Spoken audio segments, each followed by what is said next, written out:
You don't have to. It's continued. Thank you. It's continued.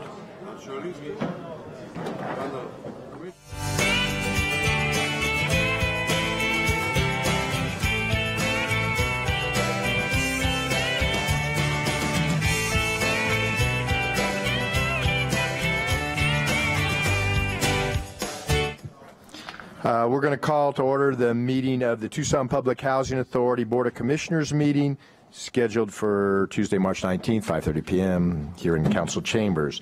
The Board of Commissioners of the City of Tucson Public Housing Authority will stand in session. Roll call, please. Ms. Romero? Here. Mr. Cunningham? Here.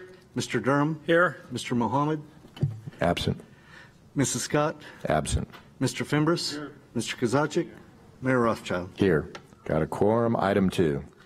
Public Housing Authority authorizing and approving the award of a project-based voucher contract to Esperanza Escalante Supportive 2. City Manager's Communication Number 81, dated March 19, is received into and made part of the record. Mr. Clerk, you're requested to read Resolution PHA 2019-001 by number and title only. Resolution number PHA 2019-001 relating to public housing, authorizing and approving the award of a project-based voucher contract to Esperanza and Escalante Supportive 2 for 46 units of the 50 units in the project and declaring an emergency. What's the board's pleasure? Mr. Mayor, I move to pass and adopt Resolution PHA 2019-001, but I have a couple of questions. Okay. Second. Have we got the motion in a second? Councilmember Fimbres. Thank you, Mr. Mayor. Sally, why are only 46 units deemed eligible? Commissioner Fimbres, the application from Esperanza and Escalante was included with a number of other applications, and at that time we had hit our allowed cap by HUD as to the number of PBVs we could award. But the other 4 units will be covered under home subsidies. Okay, thank you, Sally. Anything else? Okay. Any other discussion? Hearing none, let's go to roll call. Ms. Romero? Aye. Mr. Cunningham? Mr. Durham? Aye. Mr. Fimbres? Aye. Mr. Kozaczyk? Mayor Rothschild? Aye. Resolution PHA 2019-001 passes by a vote of 6-0. Item 3. Approval of Public Housing Authority minutes. City Manager's Communication Number 82, dated March 19, is received into and made part of the record. Is there a motion to approve the minutes of December 4, 2018? Mr. Mayor, I'd like to approve the minutes as presented. Second. Got a motion and a second. Any further discussion on that matter? Hearing none, let's go to roll call. Ms. Romero? Aye. Mr. Cunningham? Aye. Mr. Durham? Aye. Mr. Fimbres? Aye. Mr. Kozaczyk? Mayor Rothschild? Aye. That motion passes by a vote of 6-0. Item 4. Adjournment. Meeting of the Board of Commissioners is adjourned. The Mayor and Council will now convene our regular meeting. All right. Wait for this, I guess. Council will stand in session. Let's go to roll call. Ms. Romero? Here. Mr. Cunningham? Here. Mr. Durham? Here. Mrs. Scott? Absent. Mr. Fimbres? Mr. Kozaczyk? Mayor Rothschild? Here. Item 2. Invocation and Pledge of Allegiance. The invocation will be given by Sarah Blada from the City Clerk's Office. I ask that you remain standing for the Pledge of Allegiance. The American city should be a collection of communities where every member has a right to belong. It should be a place where every man feels safe on his streets and in the house of his friends. It should be a place where each individual's dignity and self-respect is strengthened by the respect and affection of his neighbors. It should be a place where each of us can find the satisfaction and warmth which comes from being a member of the community of man. This is what man sought at the dawn of civilization. It is what we seek today. A quote by President Lyndon B. Johnson. I pledge allegiance to the flag of the United States of America and to the republic for which it stands, one nation, under God, indivisible, with liberty and justice for all. Okay, we have 2 presentations to make tonight. The first is Vice Mayor Fimbres and I would like to recognize Danny Medina as the Southwest PGA Golf Professional of the Year. Danny, if you're present, if you could come forward. And Councilmember Fimbres.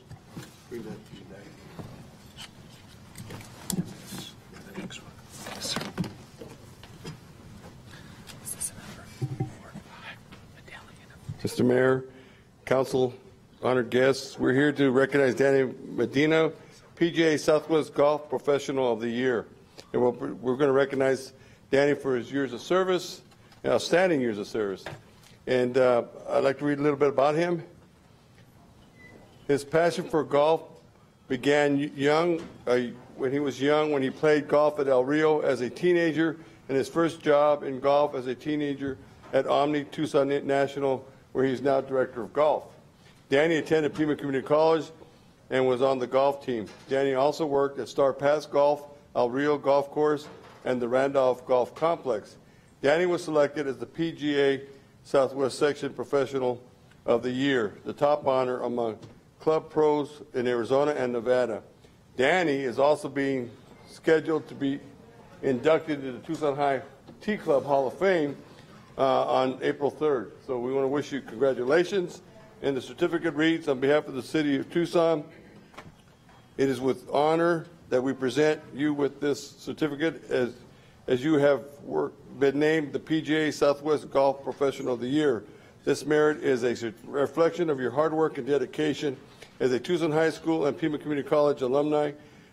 Our community celebrates you upon receiving this great honor. We are proud of you and the great skill of golf and that you possess. Continue teaching and inspiring others to follow your field. We wish you great success as you accomplish your career goals. Congratulations, and may God bless you on your journey. We have the certificate, and the mayor is going to present you with the Medallion of Hope that we do with honoring outstanding citizens of our great community.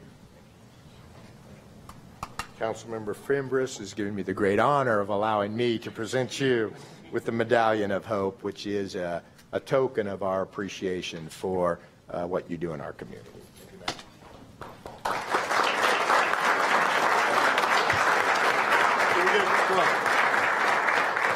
family of Danny, come on up and take one picture with the mayor. Come on up, Mito.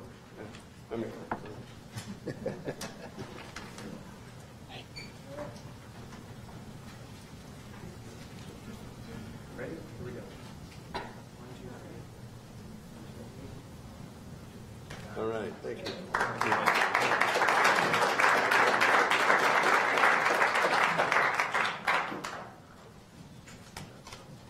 Another one? Yeah, that's right.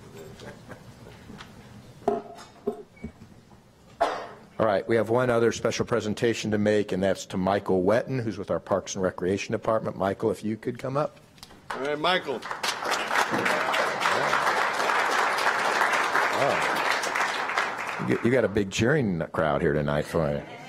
So basically, what Michael did is create a new event for the city of Tucson, mini triathlon. And it may or may not sound like much, but anytime we can put a new program into the Parks Department that is successful, and in this first event it was very successful, then we're really happy about it. And we're really happy to have young employees who we can see great hope in, and we want to cultivate them and honor them when we can. So Michael, for what you did, on behalf of the people of Tucson, it's with great honor that the certificate is presented to you in recognition of coordinating the City of Tucson Parks and Recreation first annual Super Sprint Triathlon on March 3rd. For its first occurrence, the threefold event of swimming, biking, and running had an amazingly diverse turnout, with triathletes ranging in age from 12 to 72, a blind participant, and several collegiate athletes in training for similar upcoming events. The triathlon went smoothly, a testament to your organization and planning skills. The enthusiasm you showed in running this event was contagious and created a fun outing for all. We appreciate your hard work and look forward to more parks and recreation triathlons in the future. Congratulations on a job well done, given under my hand and seal this 19th day of March 2019. Jonathan Rothschild, Mayor.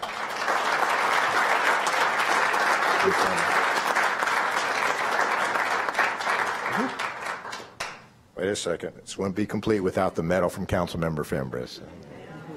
All right, yeah, and if you want to say a few words. All right. Just really quickly, I'd like to say a couple thank yous. I am truly honored to receive this award and cannot wait to see where my career leads and takes me in the future of the department. I want to say a big thank you to the city managers, Michael Ortega, Joyce Garland, and Albert Elias, for this amazing opportunity. They saw passion and devotion that I have for the department. I want to thank my supervisor, Beth Lucas. She is giving me continuous support and guidance and has led me to the employee that I am today. My director, Brent Dennis, because he showed full support on a new and exciting event for the department. Committee members, without their dedication and ongoing effort, this would have not been as successful as it was. Staff members who worked the event, if we didn't have them, this event could not exist. And finally, the participants who made it come alive. So again, thank you all, and I appreciate this. This is quite an honor. All right.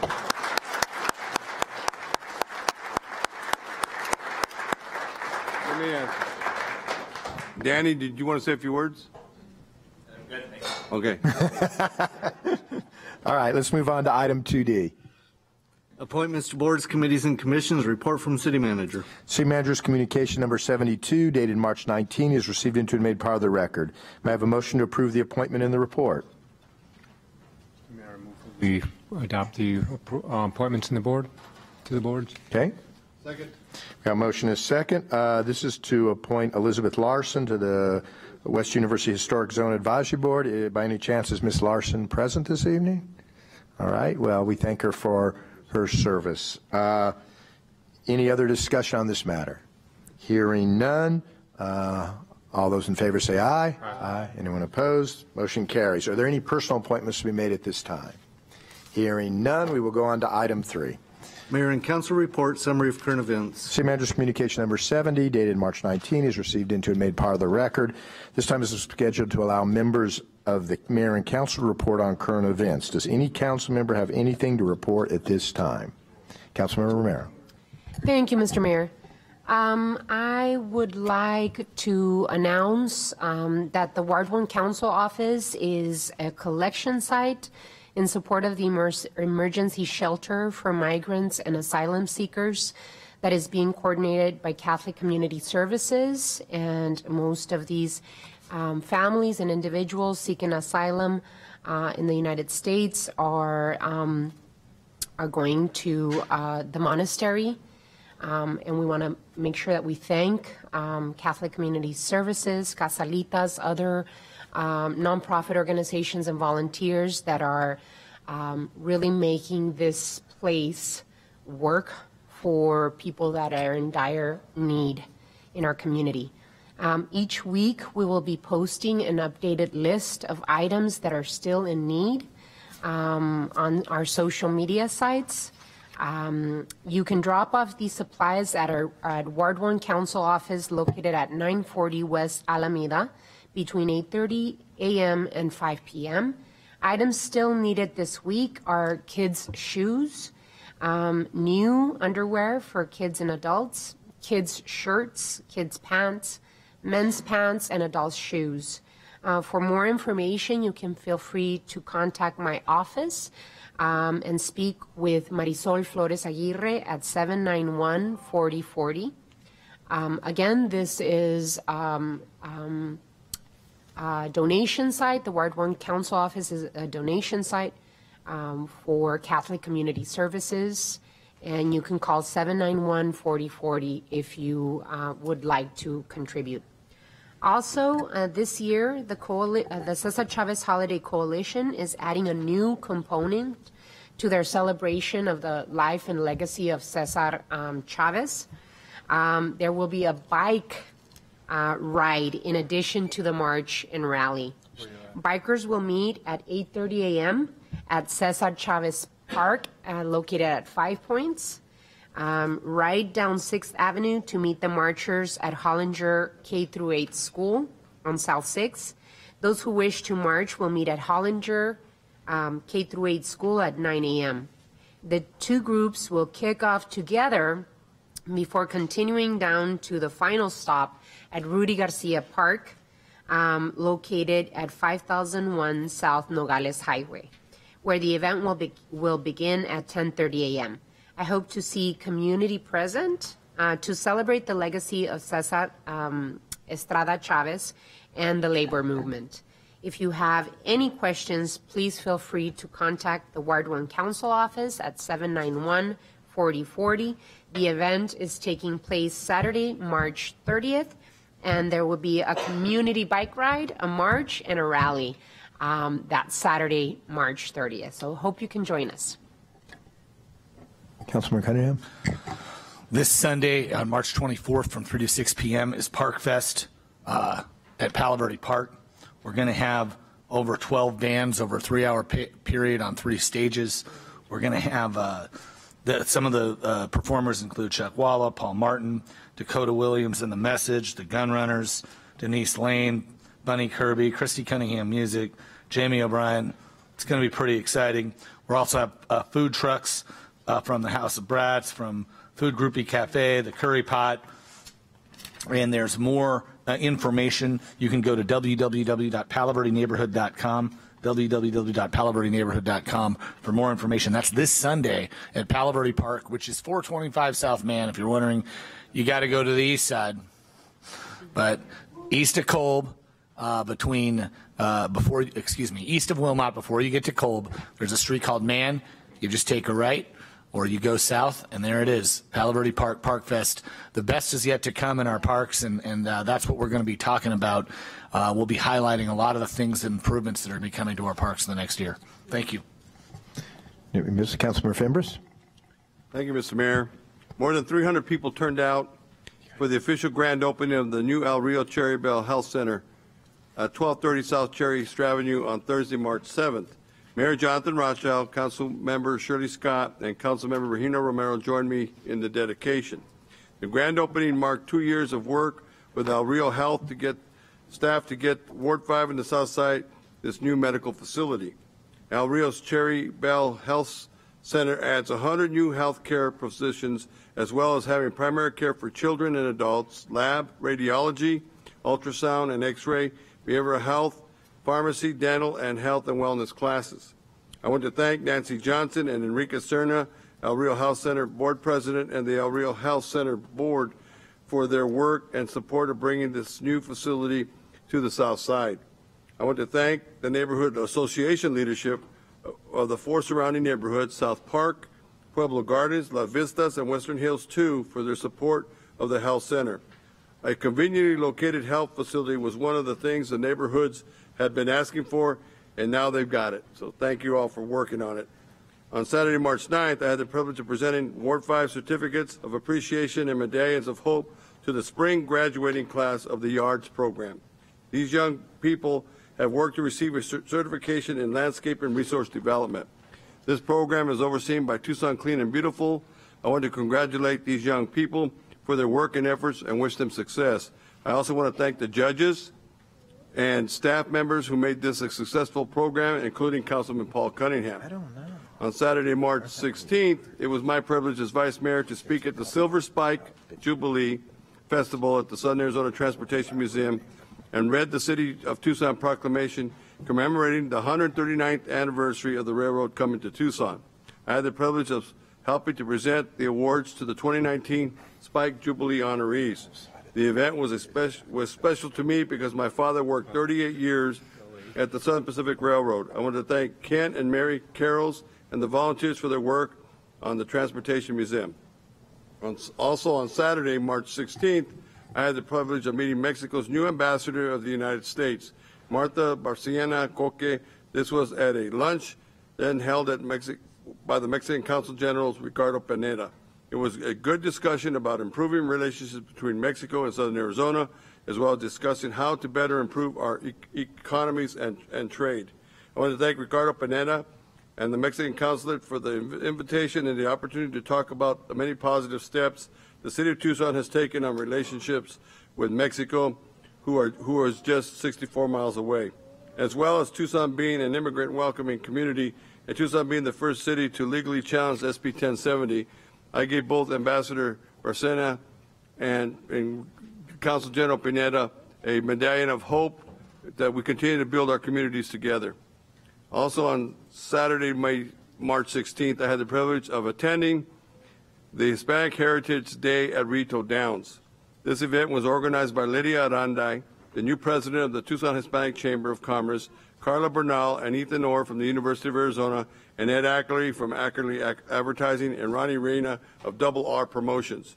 This event was a great turnout, and congratulations given to Lydia, Carla, Ronnie, Ethan, and Ed for their work. On Sunday, March 17th, I had the privilege of taking part in the 2019 Tucson St. Patrick's Day Parade. Mayor Rothschild and I represented the city in the parade. I want to thank the Tucson St. Patrick's Day Parade Committee for their work, and congratulations on a successful parade. And on this Saturday, March 23rd, 6 p.m., at the Radisson Suites, 6555 East Speedway, the Greater Southern Arizona chapter of the 9th and 10th Buffalo Soldiers Association will be holding their 24th anniversary and scholarship awards dinner. Tickets are $60 for adults, $30 for youth, and proceeds going to the GSAAC Scholarship Fund and Memorial Project. For more information, you can go to 760-6946. Thank you, Mr. Mayor. And thank you. Item 4. City Manager's Report, Summary of Current Events. City Manager's Communication Number 71, dated March 19, is received into and made part of the record. This time has been scheduled to allow the City Manager to report on current events. Mr. Manager? No report, Mr. Mayor. Thank you. Thank you. Item 5. Liquor License Applications, Report from City Manager. City Manager's Communication Number 73, dated March 19, is received into and made part of the record. Mr. Clerk, please read the liquor license agenda. Your Honor, in this evening's liquor license agenda under item 5B, we have 3 requests for new license. The opposition to item 5B3, Mi Ranchito R&D Market, has been withdrawn. Item C, there are 12 special events. Staff has indicated that all the applicants are in compliance with city requirements. Councilmember Kozaczek will declare a conflict on items C, 11, and 12. So an appropriate motion would be to forward items 5B 1 through 3 and C 1 through 10 to the State Liquor Board with a recommendation of approval. Mr. Mayor, I'd move that we adopt the ones that I'm not recusing from. Okay, so that's the first motion, Second. 1, 3, and C 110. We've got a motion and a second. Any other discussion on those items? Hearing none, all in favor say aye. Aye. All those opposed. Let's note that that's a 5-0 vote with Councilmember Kozaczek recusing himself. Okay, what's the second one then? Your Honor, I'm sorry. Take that back. Your Honor, I'll make the motion for the other 2 items that 11 are. and 12. All right, let me just Wait, we correct gotta there. 'Cause on the first motion, it was a 6-0 vote. Councilmember Kozaczek was able to vote. Now we're going to vote on the second one. Go ahead. Your Honor, I'll make the motion for the remaining 2 items that Mr. Kozaczek has a conflict on. Second. Okay, and what are those items again? 11, C11? I think it's 11 and 12, right? Okay, so we've got a motion on C11 and 12. Any discussion on that item? Hearing none. All in favor say aye. Anyone opposed? All right, that motion passes 5-0, noting Councilmember Kozaczek recusing. Okay, now we go to item 6. Call to the audience. This time, any member of the public is allowed to address the mayor and council on any issue except for items scheduled for a public hearing at this meeting. Please make sure you've read the information on the back of the speaker's card before making your presentation. Speakers are limited to 3-minute presentations. Call the audience is scheduled to last for 30 minutes. Pursuant to the Arizona Open Meeting Law, individual council members may ask the city manager to review a matter, ask the mayor to be placed on a future agenda, or respond to criticisms made by speakers. However, the mayor and council may not discuss or take legal action on matters raised during the call to the audience. So it looks like we've got about 6 cards here, so we should be able to get through everybody in our time allotted. We will start with Summer Aguilera.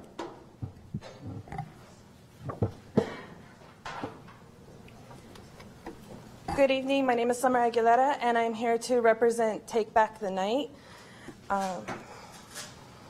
Summer, do you want to use the taller mic just so that you won't have to? There you go. Thank you. Thank you. This year's theme is addressing and honoring missing and honoring Indigenous women and girls. This is our community proclamation. According to the 2017 report by the Urban Indian Health Institute, out of 5,712 cases of missing and murdered Indigenous women and girls reported in National Crime Information Center in 2016, only 116 of those cases were logged into the Department of Justice Federal Missing Persons Database. This same 2017 report listed Arizona as the 3rd highest ranking state and Tucson as the 4th highest ranking city in the country, with the most cases of missing and murdered Indigenous women and girls. Staggering statistics like these is what has urged Take Back the Night Tucson to place front and center the issue of missing and murdered Indigenous women and girls for this year's event.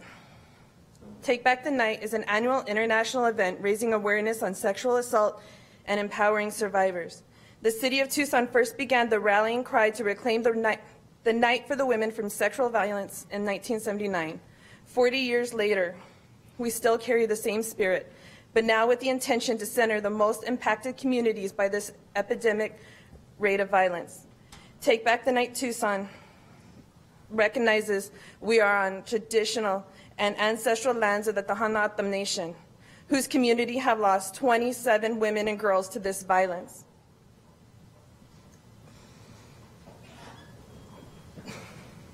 Everywhere one goes in the state, in this country, and in this hemisphere, one must recognize we are on Indigenous land. We want to embrace the recognition that we are guests on Native land and need to foster better relationships with communities most affected and who have been doing resilient anti-violence work for generations. This year's event will be held on Wednesday, April 10th, 2019 at the San Javier Co-op Farm at the Tohono O'odham Nation. This event will start at 5 p.m. with the procession from the San Javier Mission to the San Javier Co-op Farm, walking in ceremony for our missing and murdered women and girls, survivors, and supporters. After the procession, attendees will arrive to the farm for a family-friendly, free community event filled with art, music, poetry, dance, food, community resource fair, speakers, physical fitness and wellness area, candlelight vigil, and Survivors Speak Out, where survivors can break their silence and share their stories to supportive community. Healing and ceremony is going to be the center of this year's event to foster an environment of support and resiliency to advocates present as well as traditional healers, and childcare will be provided by me. Outside Take Back the Night, there is active work underway in the state of Arizona surrounding the issue of missing and murdered Indigenous women and girls. On March 11th, 2019, the Arizona House of Representatives passed House Bill 2570 with a 60-0 vote to create a study committee to help determine the rates of missing and murdered Indigenous women and girls throughout the state. Findings collected by the committee members will further facilitate the processes needed to fill the jurisdictional gap left open by the federal and state policy that has resulted in little to absolutely no data. I said no data, because that's accurate, on the numbers of missing murdered Indigenous women and girls, as well as the impunity for perpetrators of violence against Native women and girls. This bill is scheduled to be voted by Senate in April 2019. Take Back the Night Tucson is in complete support of House Bill 2570 and other efforts to begin recognizing, validating, and creative supporters of anti-violence works. It is essential to acknowledge that each tribal community is deeply embedded in their own distinct struggle to protect their citizens, understand the full extent of how many community members have been affected by the issues of missing and murdered Indigenous women and girls, and reserve the epidemic rates of violence against Native women and girls that is directly tied to the legacy of colonization. Without breaking silence, we can't ever stop the silence. No more stolen sisters. All right, thank you, ma'am.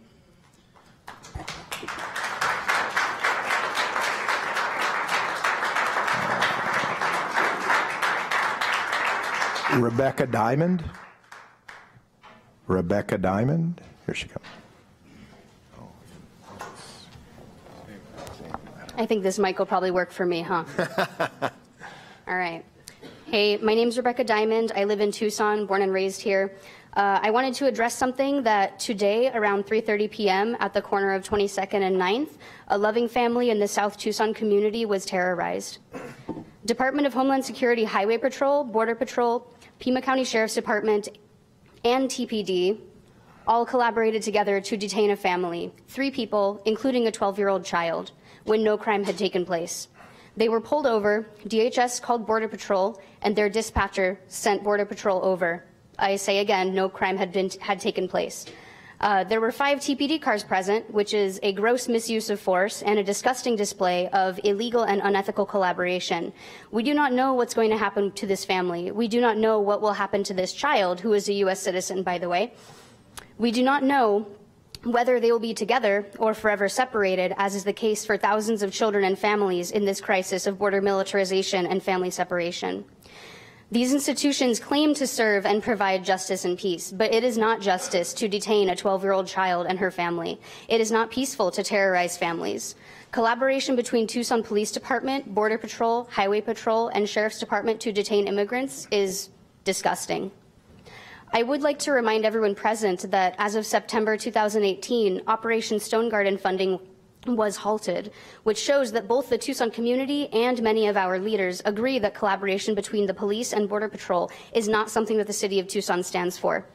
It is not something that should be happening in our community, and I just wanted to bring that up so that we're all aware what the City of Tucson is doing, not only with our tax dollars, but most importantly, what y'all are doing to victimize and further marginalize already vulnerable populations, tearing apart loving families who are just trying to live their lives. Thank you.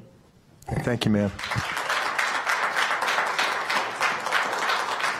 Mr. Mayor, can we verify that TPD had any involvement in that incident, please? Mr. Mayor, I will. I'll look into that. Yeah, look, get the background and get the detail. Michael Einstein.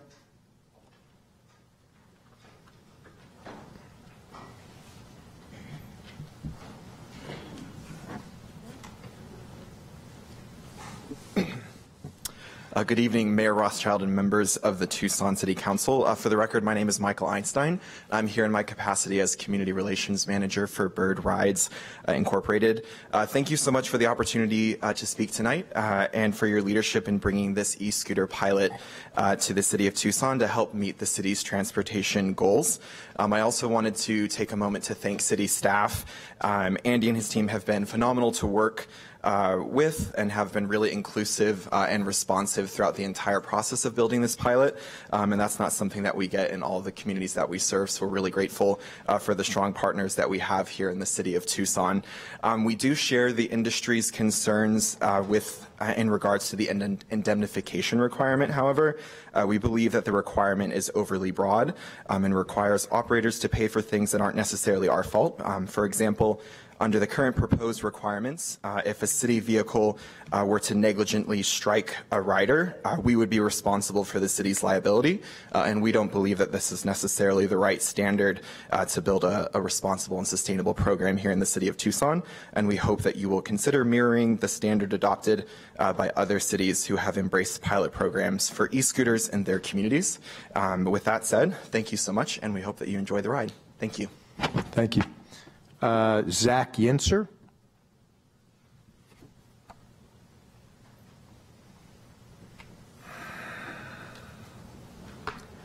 Hello, good evening, Mayor and Council. Thank you for the opportunity to talk with you for a couple minutes today. I live in Tucson, and specifically I live in Menlo Park, and we are following closely the issue of gentrification and displacement, and thank you to the City Manager's Office for your reviews. I just wanted to share that when I was talking to city staff at one point in time, it's a story that stuck with me. I said to a city staff member, you know, gentrification, displacement is becoming a challenge in the downtown area. And he said, or he expressed his confusion that property owners would be frustrated that their housing, you know, that their property value is increasing. Isn't that a good thing? And it is. But I wanted to talk about how we usually talk about gentrification and displacement in terms of individual homeowners and properties, or we talk about the socioeconomic and the cultural reasons and ramifications of displacement. But one thing that we don't often talk about is how, when it happens, it's a reflection of how the city, how we look at certain public policy issues. are we providing housing at quality and quantity to make it accessible to an intergenerational workforce? How communities develop is a reflection on how we think about transportation and infrastructure and public services. Some have said that Tucson has been protected by its poverty. And if that's true, one asset that Tucson has in its back pocket is that we can look at other cities that are 10 or 15 years down the road and see how reactive planning, how an approach to public policy prevented from responsible development happening. And I just wanted to share that the conversation happening in Menlo Park is really a three-pronged strategy. We're looking to do what we can in the neighborhood to fill the information gap of city and county resources that exist to assist current homeowners. And there's a lot of them, but not a lot of people know what they are. Secondly, we want to also figure out how we help homeowners and home buyers maintain and purchase housing at a lower value cost. So how do we help those who currently live in the neighborhood stay in the neighborhood? How do we help new homeowners who want to buy into the neighborhood? And then how do we have constructive conversations with developers about responsible development that make sure that our housing supply meets the demand? And we welcome any opportunity to have conversation with this body on how we can partner on that. And what's interesting in closing is that as we look at cities around the country, as they've developed and revitalized, we see that it is not uncommon to have a city in the top 10 of economic development and downtowns, but have a very low workforce engagement rate, of having incredibly high poverty and having other challenges. So we welcome that opportunity. Thank you. Thank you, Zach. Devora Gonzalez.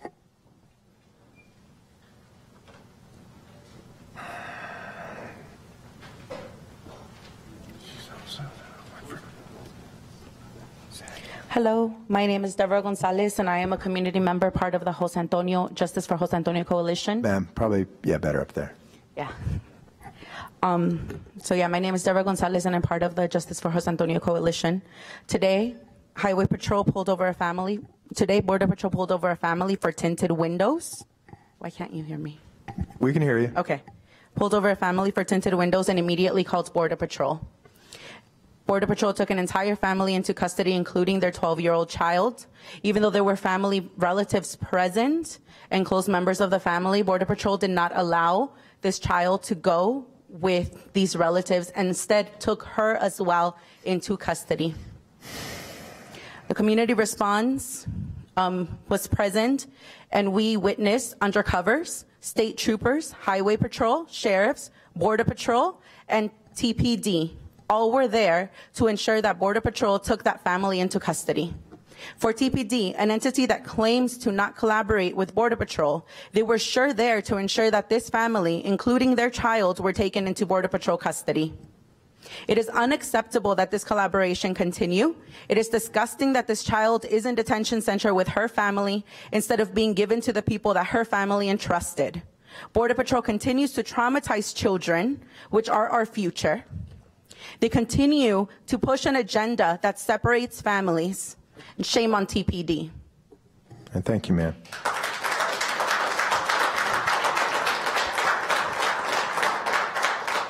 Donovan Higby.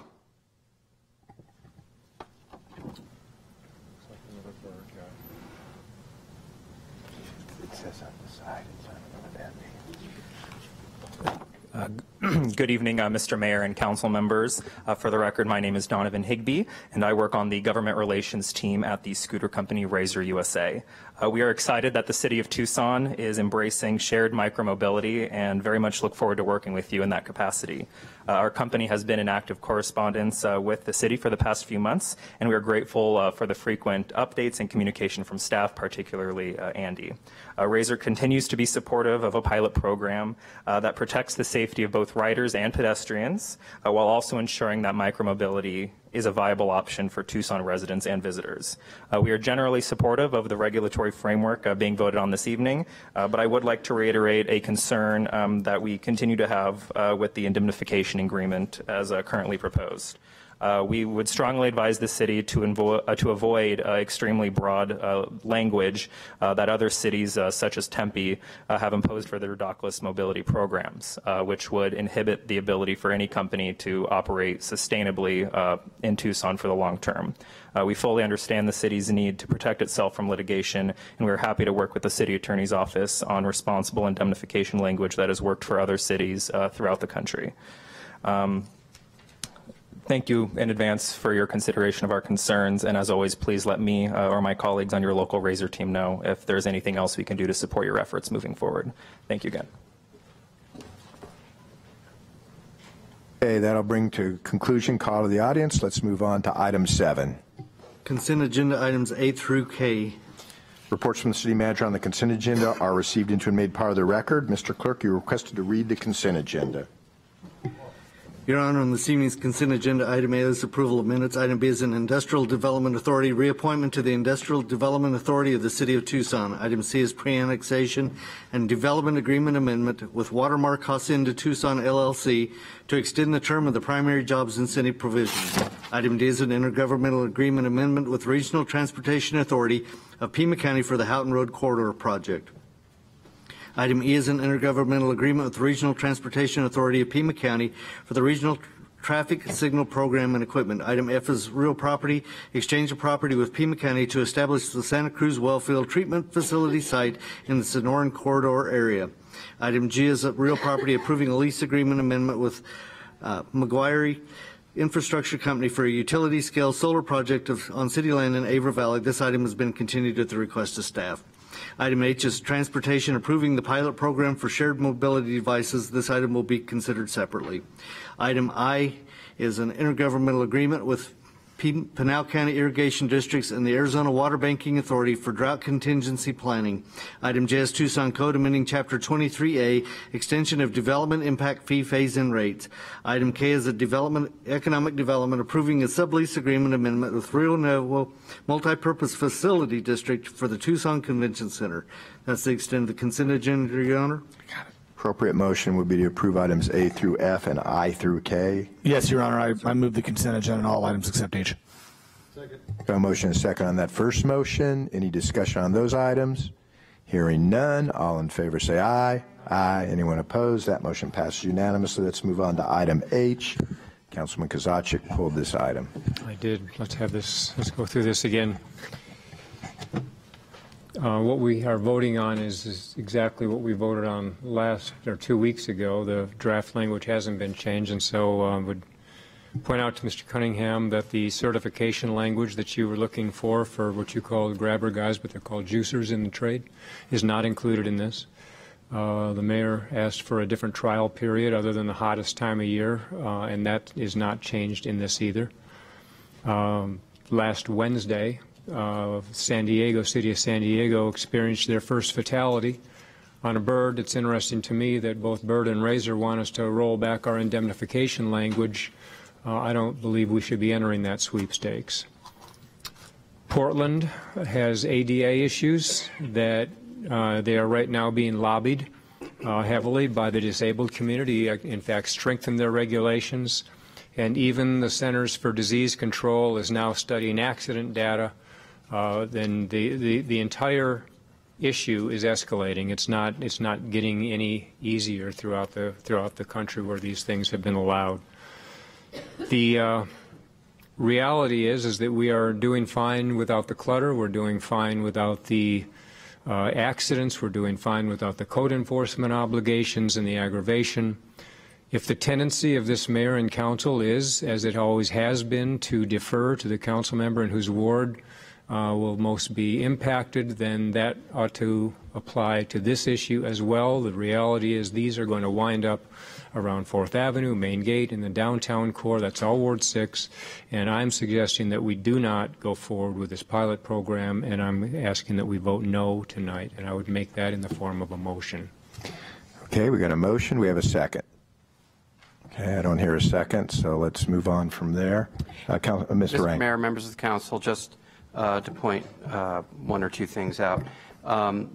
The materials did include a required vendor certification relating to the employees that were described. In the materials, and on your electronic version, it's on page 184 of the overall agenda materials. So I just wanted to clarify that. With respect to, you've heard, so I might as well jump in now on the issue of insurance and indemnification because it's been brought up a couple of times. Since the prior council meeting, we did have further discussions with representatives of at least two of the vendors and have studied other jurisdictions and run some scenarios past our risk manager. Our risk manager was comfortable with a revision to the insurance requirements under which the required minimums of commercial general liability CGL would be at $2 million and $4 million per occurrence in aggregate as included in your materials. But with respect to the umbrella or excess policies, the minimum limits there would be $3 million and $6 million instead of the numbers proposed earlier, which is consistent with at what level the city's own excess coverage kicks in the event that there was some kind of loss that could be attributed to the city. With respect to indemnification, we spoke with representatives from a couple of the different vendors. Again, we looked at lots of examples across the country, including Washington, D.C., Los Angeles, and we are comfortable with an amendment, a revision to the indemnification requirements under which the vendors would have generally a very broad indemnification responsibility to the city, and then we would specify there's only one circumstance under which that indemnification would not apply, so an exclusion. In the prior version that you saw, that exclusion was where the city was solely negligent for whatever the injury or damage might be. We are comfortable, and actually I favor revising that so that the only exclusion from a situation where we're indemnified is where the city's conduct arises to the level of gross negligence or willful misconduct, which is a very high bar. Got it. Okay. Do we have a motion on this? Mr. Rankin, that would address the gentleman from the one company who complained that if a city vehicle negligently strikes a scooter rider, that would be covered by the indemnification. Councilmember Durham, yes, it's correct that that would take out of the scenario of their indemnification those instances where it is solely the city's negligence in causing an injury unrelated to their own conduct. Okay, Mr. Mayor, I move we approve and adopt the e-scooter pilot program to, I think, be effective target date of July 1. Mm-hmm. We have a second? A motion is second. Any discussion on this matter? Mr. Mayor? Sure, Councilmember Romero. I'd like either Andy or anyone from the Transportation Department to tell us exactly what we're approving today. I think Roy Lusk could speak to that. 185 pages of. Yeah. Start on page 1, Roy. Councilmember Romero, Mayor, Council. To be specific, in September of last year, the Council approved an ordinance revision to Chapter 5, which related to shared mobility. What Councilmember Kozaczek asked for at that time was to be able to bring back those rules and regulations created by the Transportation Department for approval. And what you're approving today are those rules and regulations. All righty, but we're approving more than the change to the shared mobility ordinance that we have. We're approving a 6-month pilot. Correct. for these particular uses. So can you describe more of that, of what we have in front of us and what we're approving tonight, the 6-month pilot and what it entails? Sure. I'll try and be brief. So what was approved in September was the authority for TDOT to develop a pilot program. The current pilot program consists of a 6-month pilot with the option to renew for another 6 months. And it creates a framework or adopts a framework of in the permit requirements that were included in the materials for this evening. Including data sharing, including 1,000 scooters allowable within the city limits. In addition, it allows for another 500 units in what we call areas of disadvantage, and that definition is also included in your materials as well. That allows additional units for equity purposes. Additionally, it has a fee structure of a $15,000 annual permit fee, a $4,000 application fee, and a 20 cents per right-of-way user fee. In addition, it requires a performance bond of $30 per vehicle. So in addition to those requirements, we also have requirements on where users may be or where vendors may be. In addition, some safety requirements, including how they have to, or where the users can ride the vehicles, including bike lanes and anywhere a bicycle can go at that particular. There's also elements here on safety. Can you talk a little bit more about the safety elements that we had discussed before as mayor and council? Sure. And the major change that you'll see from our discussion on the 5th was, but prior to the 5th, is the RFP process, and that RFP process focuses heavily on safety.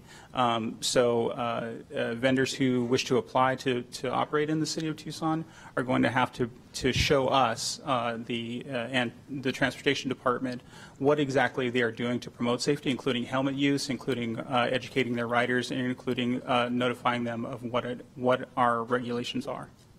Okay.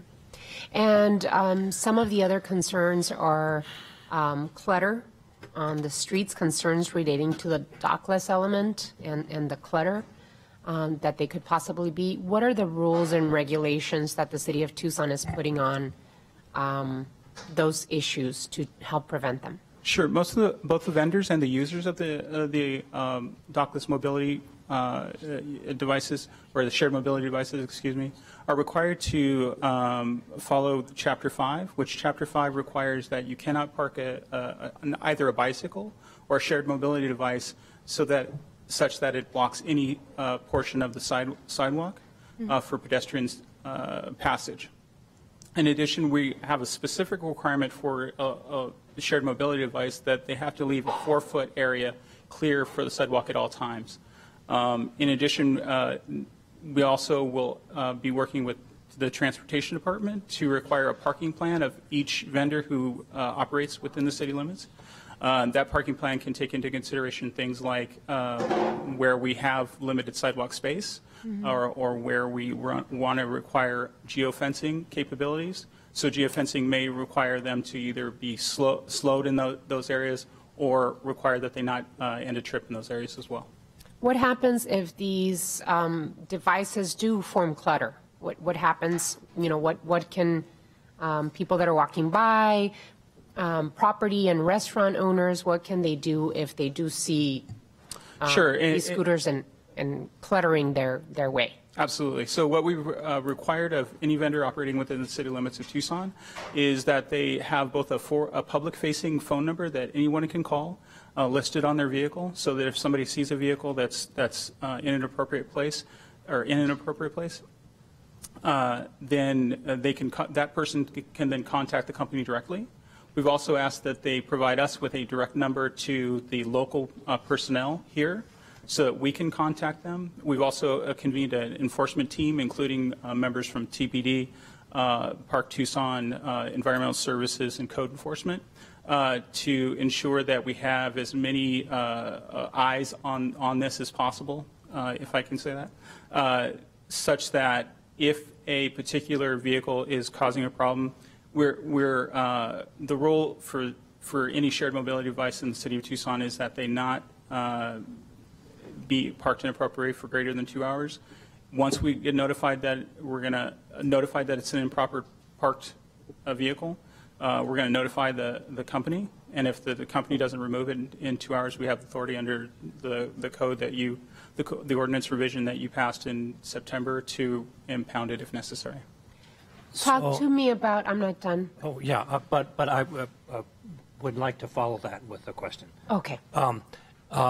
So what is the penalty for the fine or penalty for non-compliance with the 2-hour notice rule?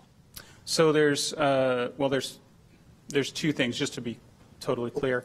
There are penalties in Chapter 5 for the users for improper riding and improper parking. There's also penalties for the vendors. And the penalties for the vendors include up to a $2,500 fine per incident if they fail to comply with the their permit requirements. Those permit requirements include appropriate deployment and responding to improperly parked vehicles. Are you good? Yeah. Talk to us about geofencing and where in particular has there some geofencing been placed under this pilot? So the materials that you have before you today don't discuss specific locations for geofencing. We have been in contact with the University of Arizona because we appreciate them as a partner in our community, and they have asked that we have some geofencing requirements around their campus because they're currently banned on the campus. We've agreed to do that. We've also had conversations with other stakeholders, including the 4th Avenue Merchants Association, about their concerns about possibly geofencing areas around 4th Avenue. And those are the two main places that we've discussed. We've also discussed with vendors and internally in the Transportation Department about specific special events that we may invoke for geofencing, things like football games or big basketball games, things like that. There was also some concerns the last time we spoke about this, about the speed in certain areas of our city. Is that part of this pilot project, that conversation pilot part of this project, and have we chosen specific areas to basically keep the speed limit low? So the current speed limit within the pilot program that we've, that's the general speed limit, which is 15 miles per hour. We have discussed. And you said 15. 15, that's okay. Correct. We have discussed in the with internally about, as part of the parking program, if there are areas where we feel during the pilot program that's too fast or it's not appropriate, then the Transportation Department does have the authority to reduce that for specific areas.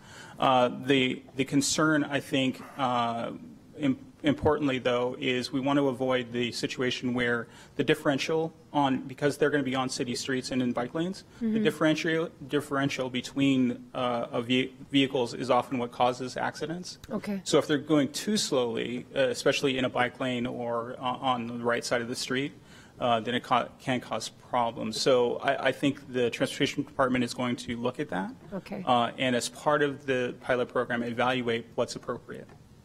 When does the RFP process for this, because we are just setting the rules right now. The next step would be for the city of Tucson to go out for a request for proposal from these companies, right? Correct. If we were to approve this pilot project tonight, when would the request for proposals be ready to go out? We've been in the process of developing both the permit and the request for proposals. We've talked to procurement, and they've told us that they need at least about a week or so to get the RFP in a form that's ready to go out. Once that happens, we've asked that there be a 3-week period for applications to come in, okay. And then after that 3-week period, we'll then begin an evaluation and a scoring of those applications. When would the program possibly, just approximately, be rolled out for the community to be able to use? Well, if we count the week for the RFP and then the 3-week period, I would say another 2 weeks for adequate scoring and review. You're looking at 6 weeks from today. So with the July 1st date, that gives us plenty of time. Okay, so July 1st would be most potentially approximately the day when it goes out. Yeah, that gives us plenty of time. For use. Yeah.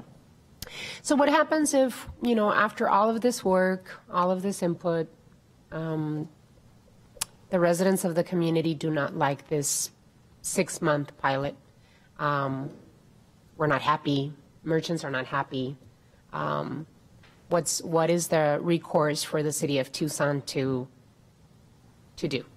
Under both the ordinance passed in September as well as the permit requirements, the city of Tucson has the ultimate authority to end the pilot program at any time.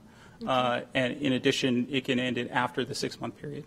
So we don't have to wait for 6 months to say, you know what, we're not liking it, it's not working out, or maybe adjust the parameters of where the usage is. Absolutely. So we have the access to be able to change around even between the six-month pilot. That's absolutely correct. Okay. Thank you, Mr. Mayor. Okay, thank you, Regina. Councilmember Durham. Roy, it's also true that we can require any operator to pick up their scooters on, 5 days notice? Or? That's correct, 5 days. Yes. And we can make running changes in the program. We can, or make changes after 6 months. That's correct. If you review the resolution that you're in your packet tonight, the resolution calls for the authority for the Transportation Department Director to make any sort of any necessary changes, keeping it consistent with Chapter 5, and in addition, they also have the authority under the permit requirements to terminate the program.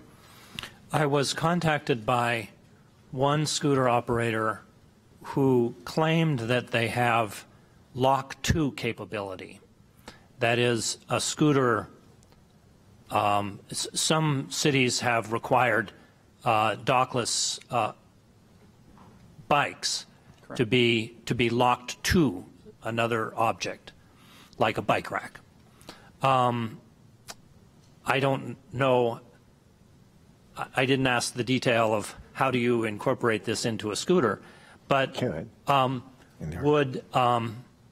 would that be a potential advantage in the ranking process for the RFPs? Well, Councilmember Durham, the RFP process is currently focused on, for the most part, safety and other clutter concerns and that sort of thing. Obviously, that would address possibly clutter concerns, although and I'll defer to the Transportation Department on this, but it may be sort of difficult given the fact that some of the infrastructure that we have here in the city of Tucson doesn't allow for a lot of Lock 2 opportunity. That being said, I'm sure it'll be considered in the RFP process. Yeah, I would think it would address at least the clutter potential problem. So that's possible, yes. Okay. Anybody else? Yep. Hold on. Well, okay. Councilman Kasachek, back to you. Do you have more? I just wanted to touch. Is that you giving me the floor, Councilmember Kasachek? Yeah, sure. Okay. I just wanted to thank you. Ask about the safety, especially first and foremost. How do we educate the riders? How do the companies educate the riders? Is it going to be video? Is it going to be events? And then accessibility to proper gear.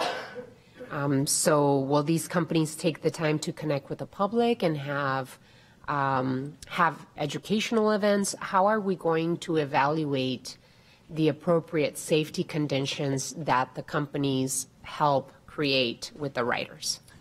And Councilmember Romero, Mayor and Council, I think the key word there is evaluate. And I think the council rightly requested an RFP process for just that eventuality. Basically, what we're going to do is we're going to score them on how they're going to do that.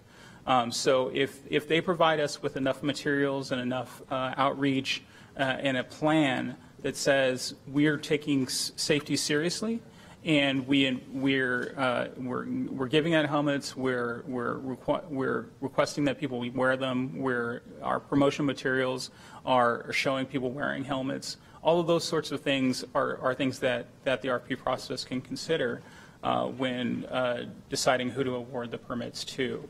And as I've said before, safety is going to be the utmost importance and the number one part of that RFP process. Will the RFP process be very clear about if this is not abided by from the companies, then will there be like a clawback or something that we could say, you know what, you're not satisfying the safety clause that we've included in our RFP?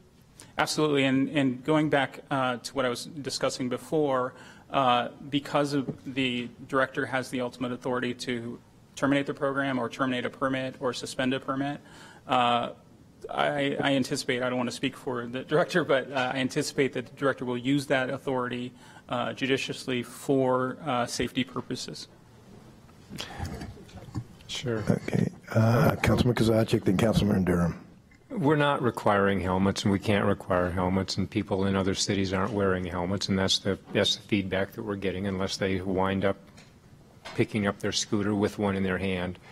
Geofencing, let's be clear, geofencing is not building a fence. It's where the trip ends. And so you're not immediately having your brakes lock up when you pass a certain point in driving onto campus, for instance, or you'd be doing headers over the top of the scooter anyway. So that's not what geofencing is, not building a fence around a particular place. We don't have any other city-embraced program that requires all these protective measures that we're talking about. I think this whole conversation is silly. We're talking about safety, accidents, indemnification, clutter, code enforcement, staffing, all of that. And we're saying, let's just give this a rip. And it's going to be in the three major commercial corridors right around campus: 4th Avenue, Main Gate, downtown, where we have the streetcar, we have buses, we have pedestrians, we have bicycles, we have cars, we have streetcar tracks, and these tiny little wheels. And by the way, 7 weeks from today is not July 1st, it's June 1st, and so the pilot program is going to be June, July, August, September, October. No one's going to be getting on these things when it's 110 degrees out, and the 40,000 students aren't around campus anyway. So the pilot program is a farce. So I just don't understand why this group feels like this is a really good idea, a swell idea. Let's look at other jurisdictions. They're not allowing them. The ones that did are saying we don't want it anymore. Let's learn from other people's mistakes and just not do this. Councilman Durham? I think the important thing is to remember that this is a pilot program, that we don't know what problems or issues would develop. We do if we look at what other has happened in other jurisdictions. Hold on, Steve. If those do develop, maybe they can be addressed with changes in the regulation.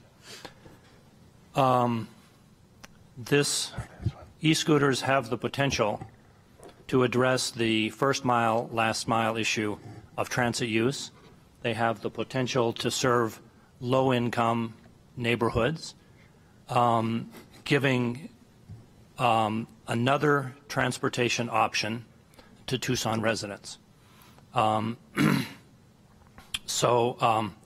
If serious problems can't be addressed by changes in the regulations, I will not support the continued use of e-scooters in Tucson. Okay. I just want to address a little bit. Afterthought. I think it probably is better to start July, get it off to a slow start. It will be a slow start, and see how it goes.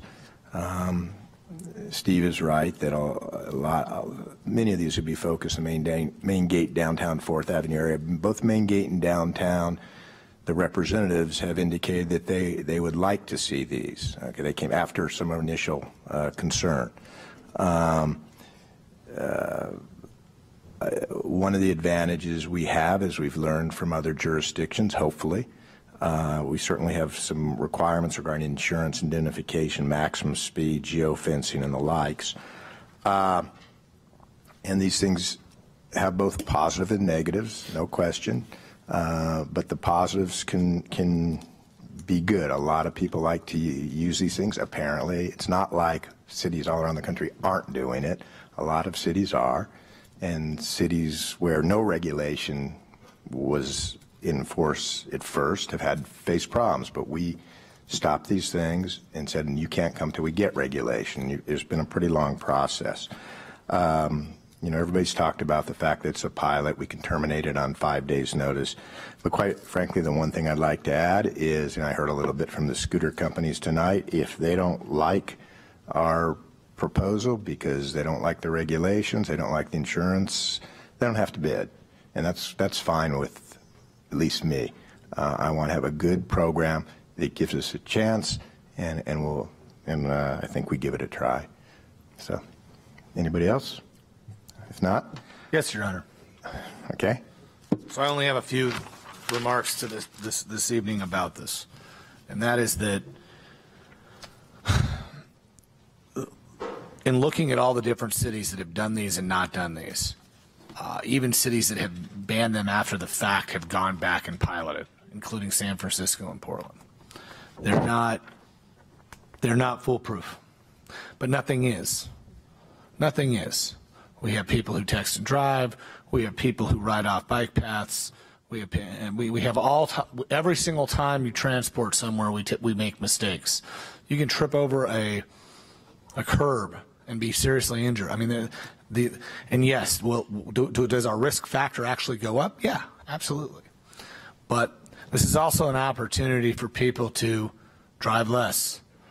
This is also an opportunity to move into a new branch of transportation. Who knows what these scooters will be like in the next 20 years, whether they'll play any part in transportation at all, or they'll be considered a fad.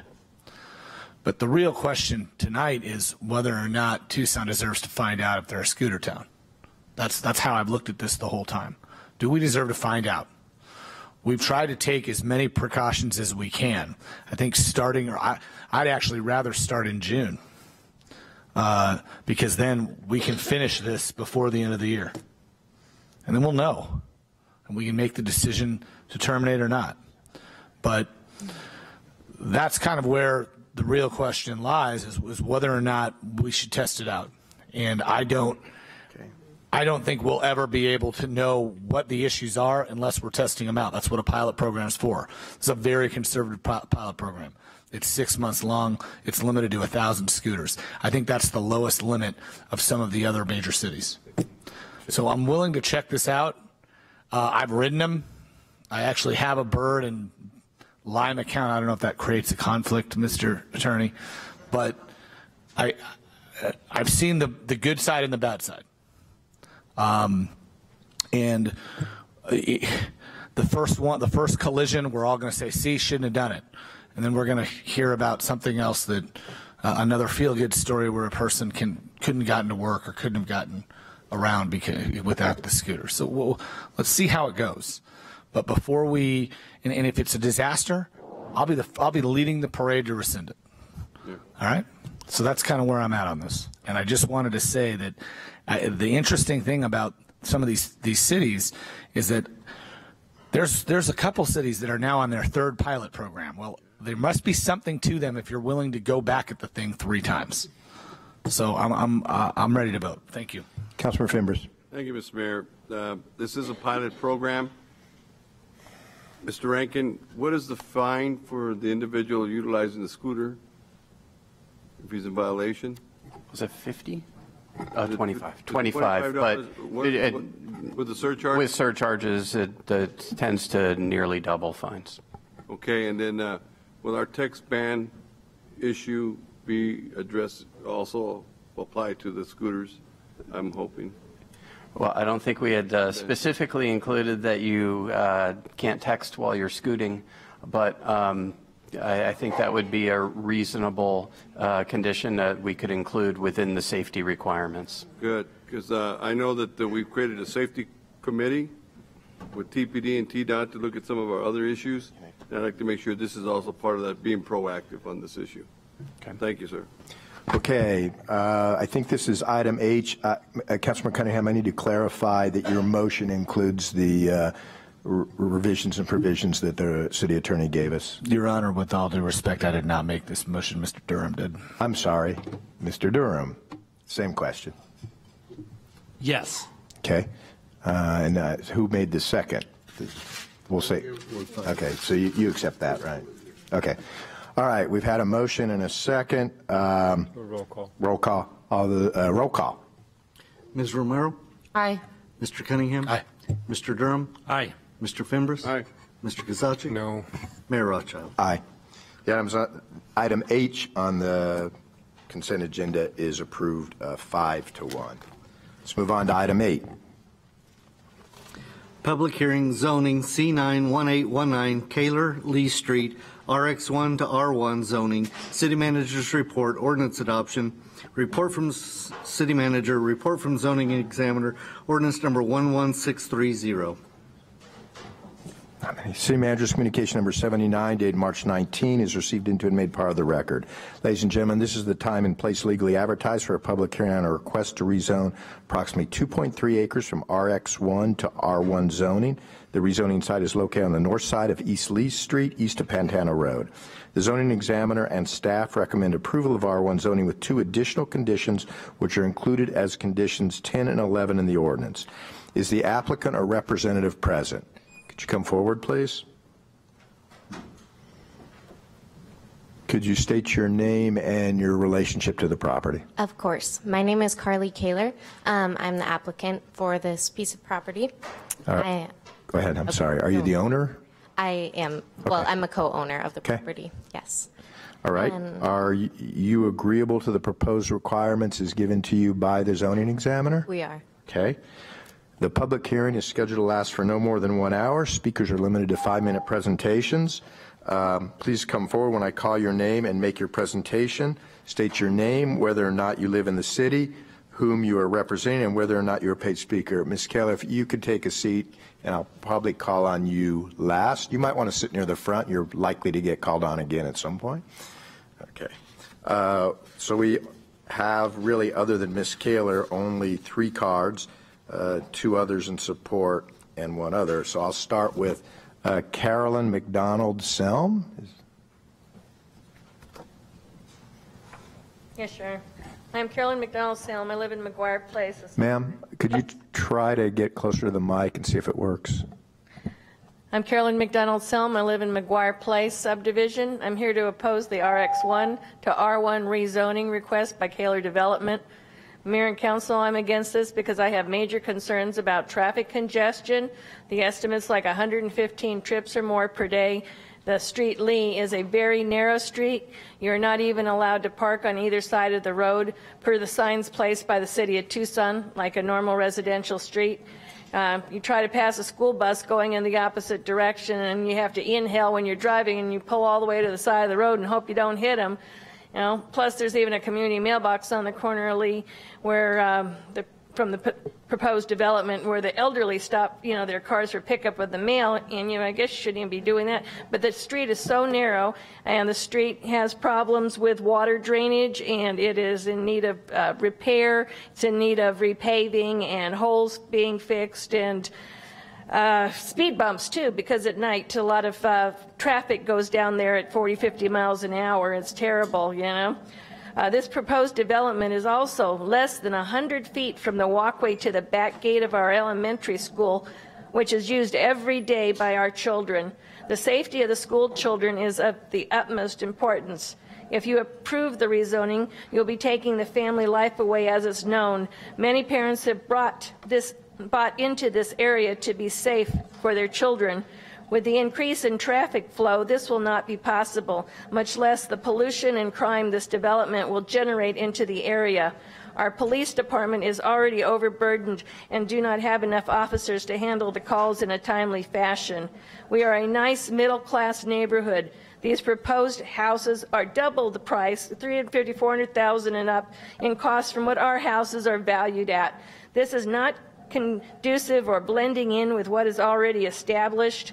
There's also many RX1 lots there, which they want to change from the RX1 to R1. There's 16 right across McGuire off of Mia Casita and Jennifer and up to Pima, 16 RX1 lots, which isn't on the map.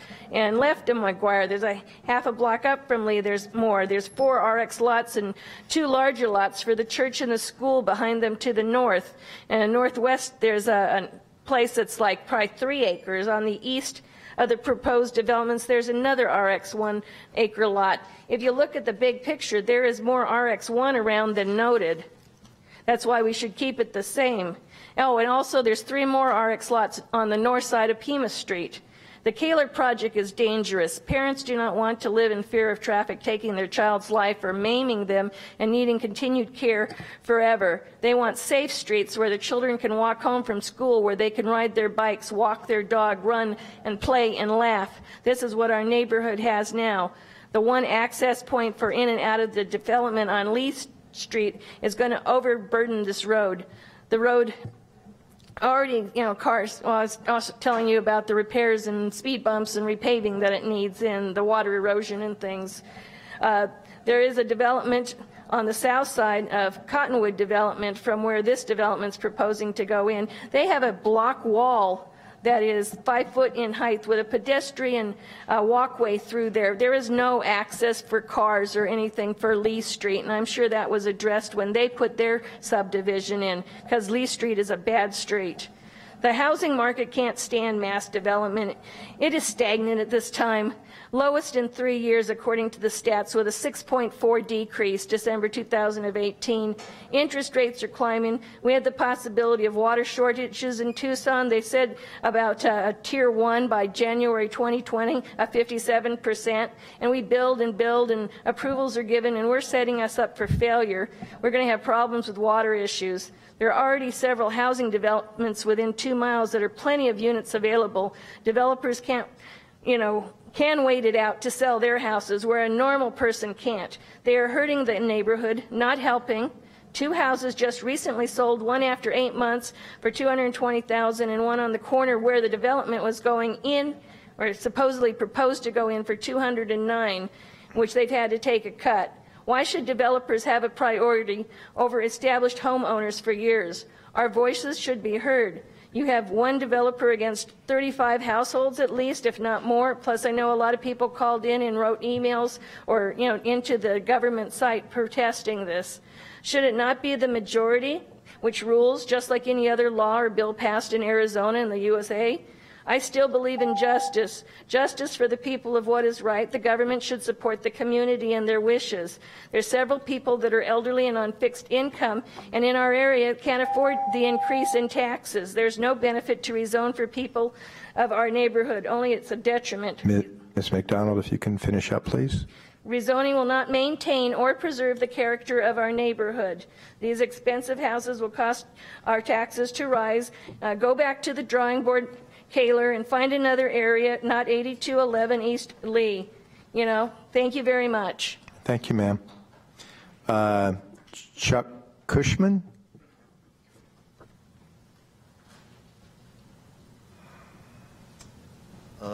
Good evening. I'm Chuck Cushman. I live at 1414 North Sarnoff Drive. I'm a partner with Carly in the project. I live in the neighborhood. I've lived in the neighborhood for 24 years. I would never do anything to my neighborhood that I raised my daughter in to hurt any children. I'm very proud of what we do. We build good stuff. CAYLOR's got a great reputation, and I appreciate your consideration. Thank you. Sir, you're an applicant as well, basically. Yes. My understanding, this is 12 homes. Is that it? Correct. Okay. And there was a couple of concerns expressed. You're going to have a 5-foot wall around your neighborhood as well? Yes, we'll have a 5-foot wall around the perimeter of the property. And you're putting sidewalks out on the street? Yes, there'll be a sidewalk on Lee Street. Yes, sir. Okay. All right. Thank you. Thank you. The only 2 cards I have are Rob Kaylor and Carly Kaylor. Carly, why don't you come up, and if you want to make a presentation. Thank you, Mr. Mayor and council members. Good evening, and thank you for having us tonight. My name is... Your Honor, I think we have one speaker in protest who's a neighbor. Ma'am, are you a neighbor in this case? Why don't we, she's got her card in her hand. Okay, bring it up. I got some East Siders, they're new to this. They don't get to come all the way across town from time to time. That's true. Yeah, ma'am, could you at least turn in your card, please? Yes. Could you bring it up so we know who we're talking to, please?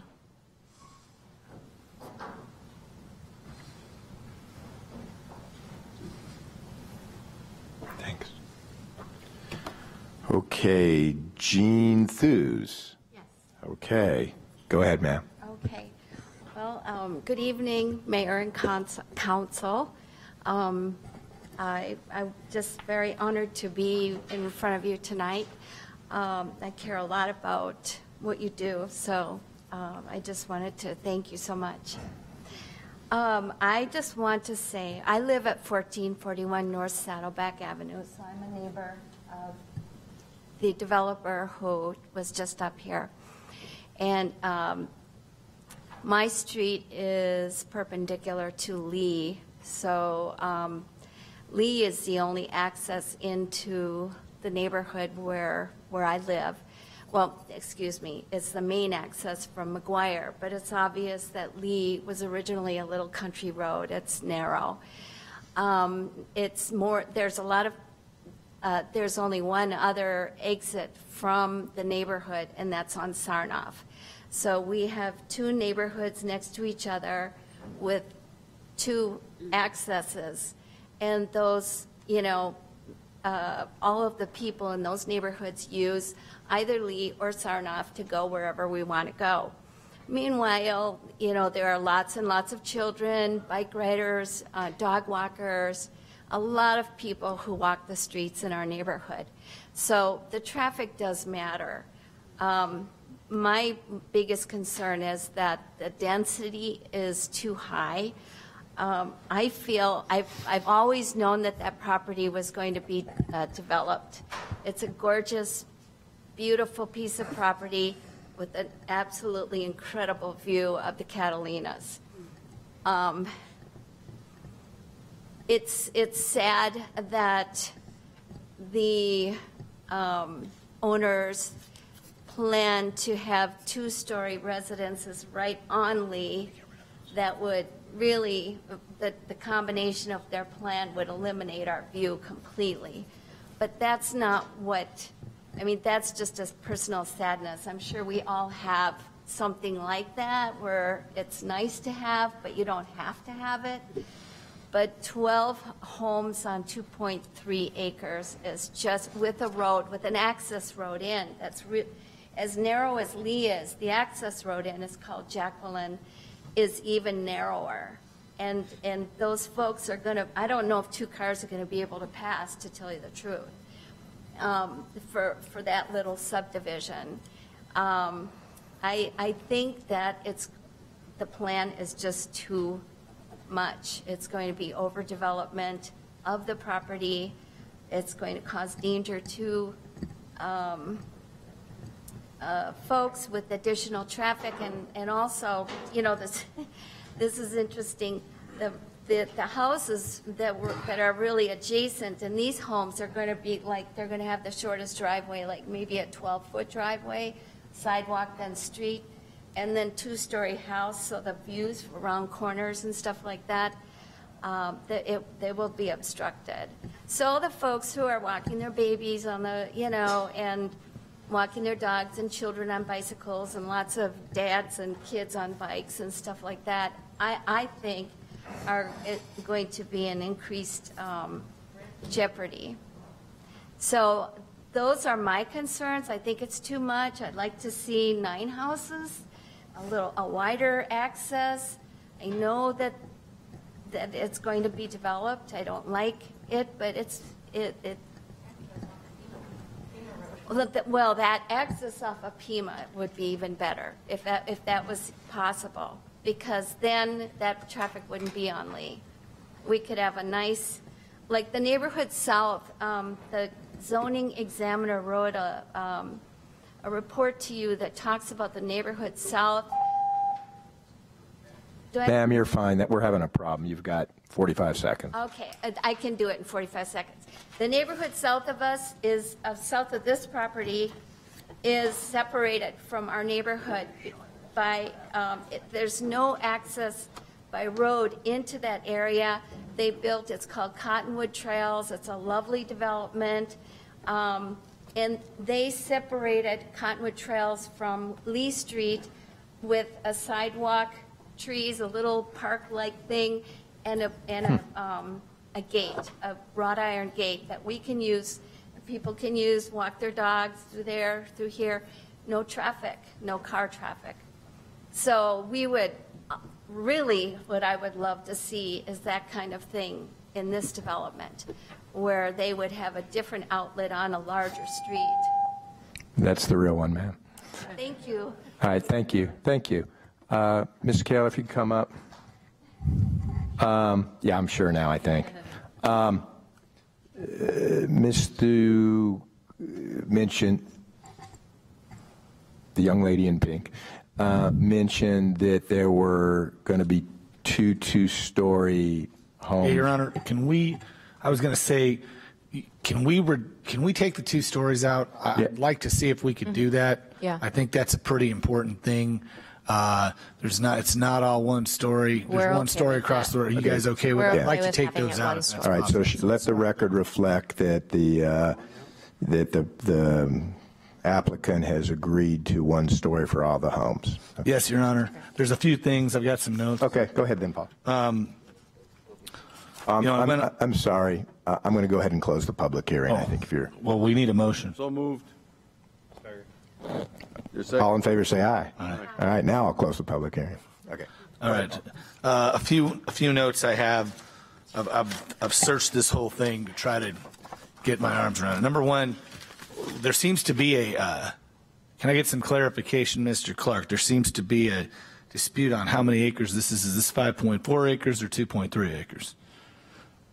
So this is actually 2.3 acres with 12 homes located on it.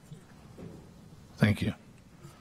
And the second question I have is, what are the size of the lots? From what I understand, are between 7,200 and 9,200. Is that correct?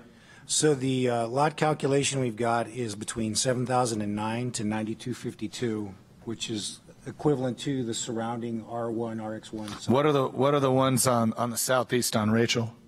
Those are between 7,000 and 10,000 feet. How about the ones south on Crooked Tree? Let me take a look there real quick. And then give me the ones on Deborah Sue. So the ones, Honorable Mayor and Council, so the ones immediately to the south, which is the Cottonwood subdivision, those are roughly 7,000 to 10,000 square foot lots. The ones immediately to the west, which is, I believe, it's got an Irish name, I can't remember exactly, Einrun, same kind of lot size. So what you're seeing on the south and the west and then to the north is equivalent lot sizes. In fact, they're a little bit dense to the northwest. All right, the second piece I have is about the traffic condition of Lee Street. This is going to generate about $188,000 in construction sales tax, and assuming we do this, it's going to generate about $188,000 in construction sales tax and impact fees. Is that correct? Honorable Mayor and Council, I've got $88,000 in impact fees and $35,000 in construction sales tax. Mr. Manager, is it possible to make sure those impact fees are invested into the Lee Street piece? I'd like to see a couple speed humps and some extra. If we can pull off a chip or fog seal, I'd like to do that. If not, I understand, but maybe we can find some money to do that. We will look at all of that as part of the way our, the impact fee process works. But I'm sorry? That's not the way the impact fee process works. No, that's what we'll look at how all that works, and I think if there's a specific request, we'll address that. Specifically, the speed hump piece, I'd like to try to do that. Well, let's be clear on what's doable under the impact fee statute, so people aren't walking out of here with a misunderstanding. Well, The speed humps are doable with the impact fee statute, correct? Mr. Mayor, members of council, there's a process for speed humps. It involves the neighbors. We've got funding sources for that that have to come from, some of it comes from the neighborhood. I have a pilot program I'd let you know about. As far as impact fees go, those are not this, you don't just pick and choose on that. There's an IIP that goes along with that. And so those are improvements on a macro scale based on where the improvements are. Most of the road impact fees, if not all of them, are earmarked for RTA match or projects. But I think, Councilman Cunningham, that given the new program, we can talk with the developer and the neighborhood and get a couple speed bumps out there. It requires 60% approval from the residents on the block face. Mr. Mayor, just so that there's clarity on that there's a process for it, and we'll follow it. As Councilman Kozaczek mentioned, it does require the adjacent neighbors as well, so it would have to go through that process, but we can certainly facilitate. I understand the process part, but it was a pretty consistent theme in what most of the neighbors' comments were through both the zoning examiner and the public hearing tonight, and that was that Lee Street's very narrow, and they're worried about traffic on Lee Street. So if we can get some ways to slow down the traffic. The other, ma'am, everybody, public hearing's closed. Go ahead. The second part I wanted to talk about was, do we have a buffer? We have some type of buffer that's 8 feet wide on the borders? Honorable Mayor and Council, so the setbacks for everything except for the street frontage on Lee Street are 12 feet from the edge of building to the property line. So there is a setback of 12 feet. On Lee Street, the setback from the back of curb to the house is 21 feet. I want to make sure that the setbacks are in there. It looks like there are 3 approvals from property owners that are adjacent to the property. And because we're going to drop the 2-story ones and we have the 5-foot wall, I think we can, I'd like to recommend this to move forward with those conditions. Okay, we've got a motion. We got a second? We've got a motion and a second. Any further discussion on this matter? Ask the developer if they're amenable to redesigning the site plan so that to provide access, ingress, and egress off of Pima and not Lee. Can't do it. So in order to do that. Nope, Carly. Ms. Kaylor, it's your deal. So in order to do that, we would have to purchase the properties to the north, which there, if you look at the site plan and how the acres lay out, we'd have to purchase the 3 lots to the north. In order to have that access off of Pima, which one of those neighbors has committed and approved this project, and so that would upset them and other neighbors around there. We did start off with a development plan of 16 lots, and we recognized that it was doable, but we didn't want to do that to the neighbors because we want to be good neighbors. We are a local business. We want to put the best foot forward. Chuck isn't moving anytime soon that I know of, so he's going to be in the neighborhood, and we want to be the best neighbors as possible. And so expanding to have that traffic flow off of Pima wouldn't be the best process going forward. Okay. Anything else? I had 2 other things. I want to make sure, I'm pretty sure I read that we're okay on this, but I want to make sure. For the record, are we consistent with the Pantano East neighborhood plan? Honorable Mayor and Council, in both the zoning examiner's report and the PDSD staff, they looked at the Pantano East neighborhood plan and it is compliant. Is it compliant with Plan Tucson? Honorable Mayor and Council is also compliant with Plan Tucson. Thank you. I received today from the clerk, and I just want to make sure I'm clear on it, counting them, letters that were sent, I'm sure, from the project owner to various neighbors asking for it, concludes with, we approve of the proposed rezoning as committed above. And I'm counting, so maybe you can help me with this. We received, so once we had the conditional zoning examiner's approval, we as good neighbors, we went back to the neighbors and we tried to compromise with them on these issues of the 2 stories, the wall, the drainage, which hasn't been mentioned. So we're having an HOA established, and we have those CCNRs submitted to the city, and they are approved by now. And so, I'm counting 10 letters that it looks like you sent to some surrounding property owners. Correct. That says you will build the 5-foot wall, that you commit to an HOA for the retention basin, that you commit to building the retention basins on a certified engineer's report, and that you would be limiting everything to 1 story. Correct. And that there's 10 letters from neighbors approving of that. Correct. Okay. I guess, and I don't know that we solve it here tonight. Yeah, I got them. Yeah, they came in this. Mr. Reno, how did you, or Mr. Clark or Ms. Alarcon, sometimes I don't know who the right person to ask is, when you do something like a 12-house neighborhood, what do you do with regard to a traffic study? Honorable Mayor and Council, so when the preliminary development plan comes in, that goes to the City Design Review Committee, which consists of TDOT, PAG, Davis-Monthan, water, wastewater, and they all perform a review on the plat based on the number of units they're looking at. They do a traffic count. So for this one, that came out to be 96 trips per day, and to determine if any requirements or improvements are needed.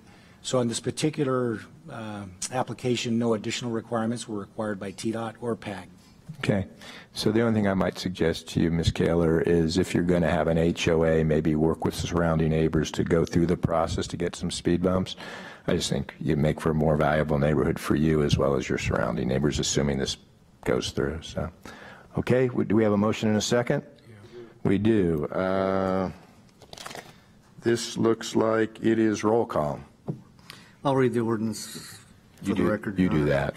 Ordinance number 11630 relating to zoning, amending zoning district boundaries in the area located on the north side of East Lee Street, approximately 1,850 feet east of Pantana Road, in case C91819, CAYLOR, Lee Street, RX1 to R1, and setting effective date. This will require a 3/4 majority vote, Your Honor. Okay. Let's go to roll call. Ms. Romero? Aye. Mr. Cunningham? He said yes. Mr. Durham? Aye. Mr. Fimbres? Aye. Mr. Kazachi? Aye. Mayor Rothschild? Aye. Ordinance 11630 passes by a vote of 6-0. Thank you. Thank you. Thank you. All right, item 9. Thanks. Boards, committees, and commissions, appointment to the Civil Service Commission. Your Honor, this item has been continued at the request of Councilmember Scott. Okay, item 10. Adjournment. Council stand adjourned. Next regularly scheduled meeting will be on Tuesday, April 9th at 5:30 p.m. Same place.